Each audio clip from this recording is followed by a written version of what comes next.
আলাইকুম ইউটিউব বন্ধুরা, কেমন আছেন?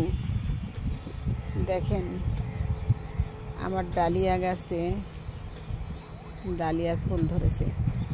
আমি বলেছি না, আমি আম গাছের প্রত্যেকটা গাছের ড্রামের মধ্যে আমি জায়গা না থাকার কারণে লাগিয়েছি।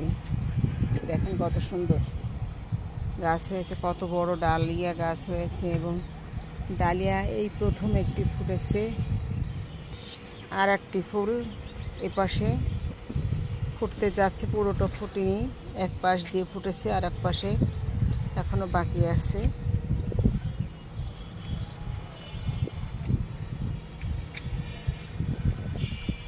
তো ঠিক আছে, ভালো থাকেন আপনারা, আমার জন্য দোয়া রাখবেন।